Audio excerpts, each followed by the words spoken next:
বৌমা, রান্নায় একটু তেলটা কম করে ব্যবহার করিও। এই যে বেশি তেল দাও স্বাদের জন্য বুঝতে পারছি, কিন্তু এত অপচয় করা ঠিক না মা। আর তাছাড়া তেল দিলে শরীরে তো ক্ষতি হয়। একটু অল্প করে তেল দিও। ঠিক আছে আম্মা। বৌমা, এই যে তরকারিগুলো নষ্ট করে ফেলছো, এমন করে অপচয় করলে হবে বলো? এইভাবে আর তরকারি নষ্ট করিও না। দরকার হয় অল্প করে রান্না করিও। আচ্ছা আম্মা, এখন থেকে আমি কম করেই রান্না করব।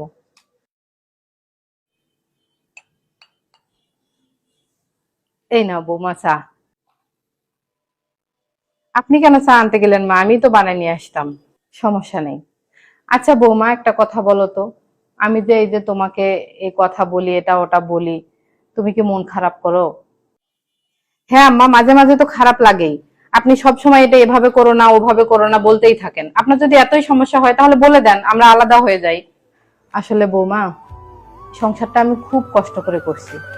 তোমার শ্বশুর আর আমি খেয়ে না খেয়ে মনে করো সংসারের পিছনে খাটছি।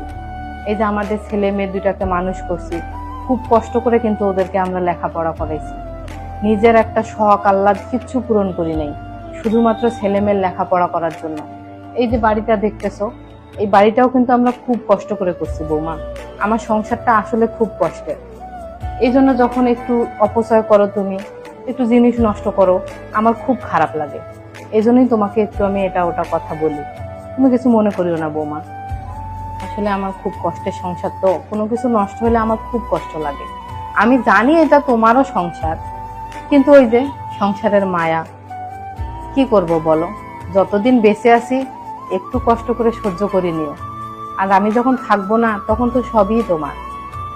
আসলে বৌমা, আমরা যত কষ্ট করে সংসারটা করি, যখন অন্য কারো হাতে সংসারটা চলে যায়, আমাদের মতো করে যখন তারা আর সংসারটা সামলায় রাখতে পারে না, তখন আমাদের কষ্ট লাগে। এই যে আমরা কষ্ট করে গেছি, এখন কিন্তু তোমাদের আর কষ্ট করতে হবে না। এখন দেখো তোমরা আরামে সব কিছু পাচ্ছ, সব রেডি পাইছো। কিন্তু আমার সময় কিন্তু আমি কিছুই রেডি পাই নাই বৌমা।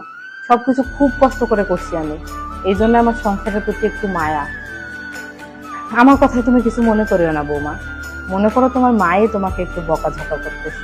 আমি বুঝতে পারছি আম্মা। আসলে আমরা বউরা বিয়ে হওয়ার পরে এটাই ভুলে যাই যে শ্বশুর শাশুড়ি কত কষ্ট করে সংসার করছে।